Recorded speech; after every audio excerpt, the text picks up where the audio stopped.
We spend more than twice as much for health care per individual as does any other major industrialized country in the world. And yet, the World Health Organization has ranked us, at least 40 countries are higher on the World Health Organization's ranking than we are.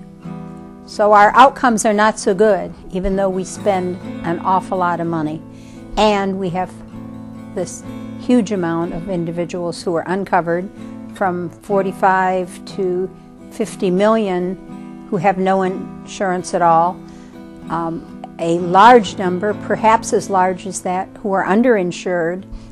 And recently we became aware that 45,000 people a year lose their lives because of lack of health insurance in this country. The House bill that's passed a couple of weeks ago is certainly comprehensive legislation. I think everybody knows it's over 1,000 pages long, but it's the first cut, and so it's fairly good. It provides a wide range of services. It's got some really good affordability pieces. It makes sure that people aren't denied service because they have a pre-existing condition. Currently, lots of people can't get health insurance because they have some kind of a pre-existing condition, and either they're unable to get insurance at all, or if they can get insurance, it's absolutely unaffordable. It will put lifetime caps. I think we've talked about some people who've had huge bills. The avoidance of lifetime caps and annual caps will mean that a lot of people won't find themselves in medical bankruptcy.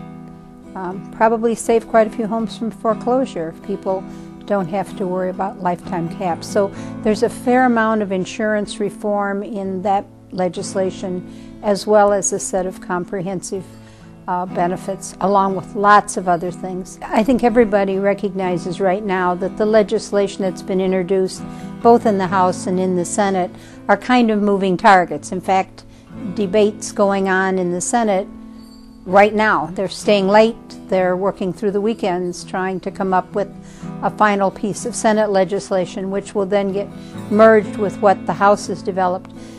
So it's a little difficult to be specific.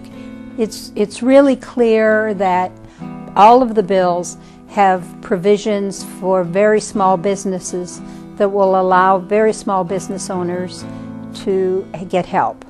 It's also clear that this will not affect large businesses. Large businesses will continue to offer health care services to their employees in the same way they do now. But it will certainly be very advantageous to families and individuals who need to go into the open market and make their own purchases. Both the plans will develop something called an exchange. That's sort of a medical marketplace where you can go and make a choice.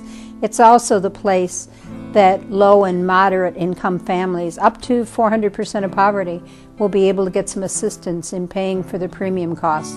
And that will be wonderful for lots of families who at this point cannot afford coverage at all.